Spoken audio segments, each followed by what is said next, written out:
Hi, everybody. My name is Monica Kempland, and I'm going to be serving as the faculty supervisor for the college student personnel practicum for this summer semester. And today we're going to be talking a little bit about the practicum experience and the requirements for students. So first of all, let's talk a little bit about the general requirements for the practicum experience. So students are going to be responsible for sitting or working at or assisting at their practicum site for 150 hours this semester. So out of those 150 hours, if we break them down, students will actually be spending up to 12 hours in their orientation, seminars, meetings with me, and some other activities outside of their practicum site. And they can spend up to 20 hours creating what we call the e-portfolio. So the e-portfolio is going to be an electronic portfolio that students can use for professional development and amassing some things throughout the semester, including some artifacts, documents that they create, journal experiences, anything related to the practicum that they can reflect upon later. So out of the 12 and the 100 and the 20 hours, that leaves them with 118 hours that they can either spend at the site or engaged in activities involved with the practicum. So if a student is currently working as a student affairs personnel in a professional employment position, they can spend up to 25% of those remaining 118 hours at their current job. So that's about 30 hours altogether, which would leave them with being required to spend 88 hours in the practicum setting. So throughout the semester, students must also participate in 4 seminars. They will be completing journal entries each week that are posted on Blackboard, and they'll be collecting artifacts for their e-portfolio. They're going to be preparing that e-portfolio throughout the semester as well. So let's talk a little bit about the roles. So the roles of each individual are crucial to a successful practicum experience. So of course the students are going to be the cornerstone of the experience. Now the faculty supervisor, that's me, I'll be coming in to help guide students, looking at their journal entries each week, talking with them throughout the experience, leading them through the seminars as well. And the site supervisor is also going to be a very important part of this experience too. They'll be serving essentially as a mentor throughout the semester. They're going to be directly supervising them at their practicum site, and they're going to be assisting the students with any questions that they might have throughout the semester and completing 2 evaluations throughout the semester as well. So what's the student going to be responsible for? Of course, they're going to complete all of those general requirements that we had talked about. And they're also currently working on a personal curriculum that's custom tailored, designed to fit the students' needs, what they would like to get out of this experience, and also in coordination with their site supervisor based upon what that department's needs are too. Students are expected to maintain a very professional demeanor, and this is going to be something that's really important for them throughout the semester. They're also going to work closely with the site supervisor to make sure that they've got access to forms such as the midpoint evaluation and the final evaluation. And of course, they're going to attend and engage in those 4 seminars throughout the semester and work very closely with me and their site supervisor should they have concerns throughout the semester as well. So the site supervisor is going to be spending time with the students each week. The roles that they're going to be taking on is going to vary depending upon what responsibilities that supervisor has, but hopefully they're going to collaborate with the student on creating that personal curriculum based upon what the student's goals are and the department's needs will be. They're going to be reviewing the time logs and signing off on time logs each week, and they're going to provide an orientation that's especially essential that first week in those initial work assignments. They're going to be reviewing the student's progress throughout the semester and giving feedback. And the feedback, of course, there's the 2 formal evaluations, the midpoint evaluation, which will be due on June 24th, and then the final evaluation, which is due on August 2nd. But we all know the importance of those informal feedback and progress to success that we give to students throughout the semester. So I think that continued and ongoing informal feedback and evaluation is really important as well. So my role, of course, I'm going to be communicating with the site supervisors throughout the semester and also conducting the seminars and the orientation session. And then Essentially, I'm also going to be helping students really create that personal curriculum that's going to be important to their success and to help them meet their goals. And then at the end of the semester, I'll be determining their final grades based on the site supervisor's evaluations and also the quality of the e-portfolio as well. So a little bit of information about the personal curriculum. The personal curriculum is based on the ACPA and NASPA professional competencies, and these were set forth by ACPA and NASPA in a joint session to look at what professionals should have, what kinds of roles, what kinds of expectations, and what we can expect from student affairs professionals. And so there's 3 different levels. There's a foundational level, intermediate level, and advanced outcomes for these competencies. And there's 10 different competencies, and whenever students come in, they're probably going to be at the foundational level for most of these areas. And actually, the competencies were designed for current professionals in mind. So we don't expect students to be at the advanced level or even the intermediate level. But the competencies are really going to allow students to learn in depth about one of these areas and really feel like they can master the foundational areas in one of them. So let's take a look at some of those different outcomes. So the competency areas for student affairs practitioners, as I said, there's 10 different areas: personal and ethical foundations, values, philosophy, and history, assessment, evaluation, and research. We've got law, policy, and governance, organizational and human resources, leadership, social justice and inclusion, student learning and development, technology, and advising and supporting.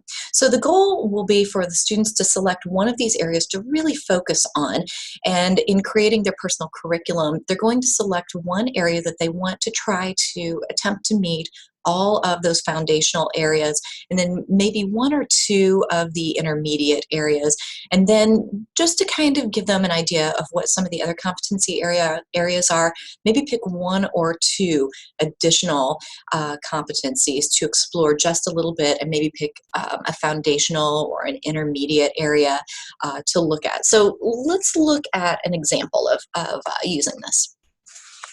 So this student, for example, is interested in the social justice and inclusion competency area.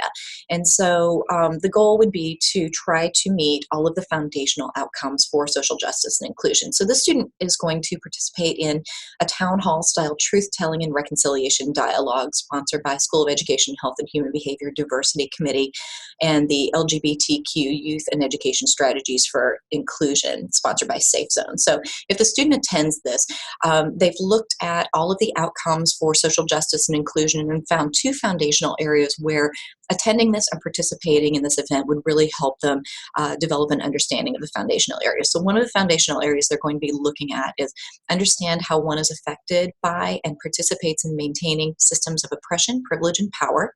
Also engaging in critical reflection in order to identify one's own prejudices and biases. So when the student starts looking at all of these foundations, they'll be working very closely with the site supervisor to maybe think of some of the things that they can do and engage in throughout the semester to help meet those foundational goals.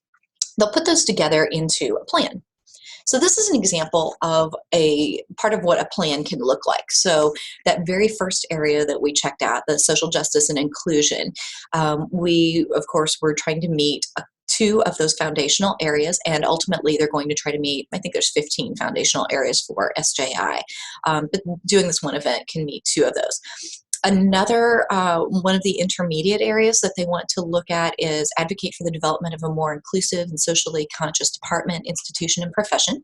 And they can do that by reading the university's We Are One University Diversity Plan and consider how the department and university are fulfilling that mission. And then, as I mentioned, they're going to be looking at a couple other areas as well. So one of the areas they might also be interested in exploring is leadership. So with leadership, they're going to be looking at 2 foundational areas: identifying one's own strengths and challenges as a leader, and seeking opportunities to develop leadership skills, identifying basic fundamentals of teamwork and team building in one's work setting and communities of practice. So to be able to try to achieve that, they're going to participate in interacting with students and staff at Springboard to Success. And then the other area they're interested in kind of exploring is the technology area.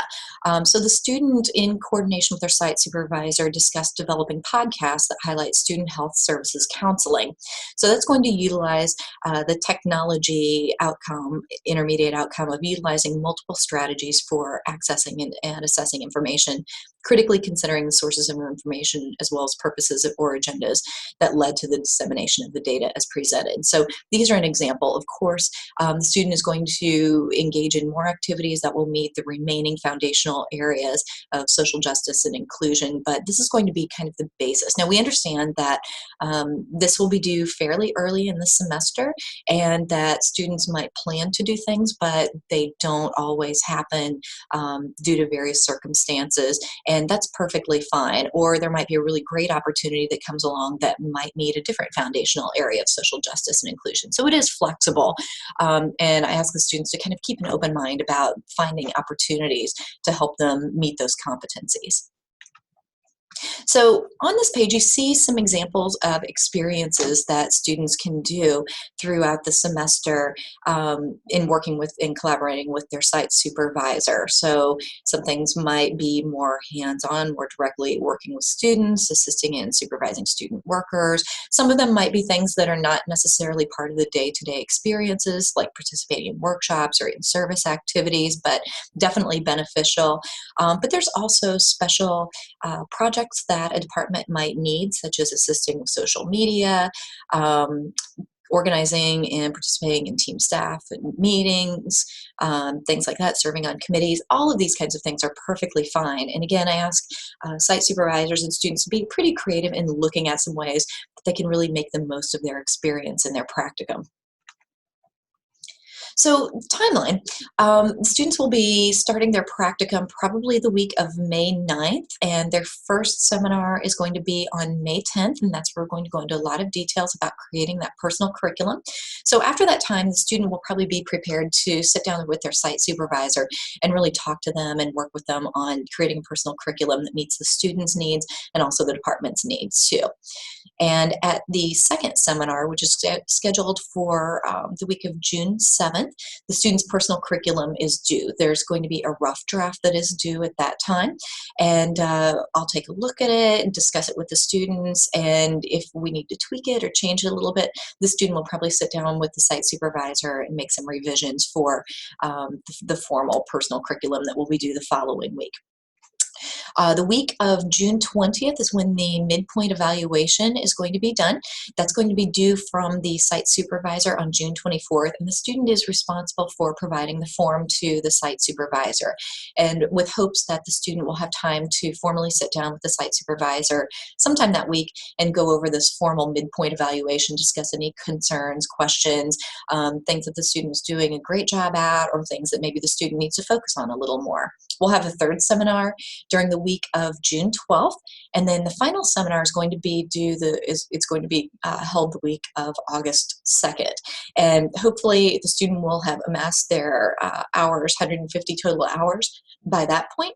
And the site supervisor is going to submit their final evaluation to me by August 2nd at 5 p.m. Again, the student is responsible for providing that form to their supervisor.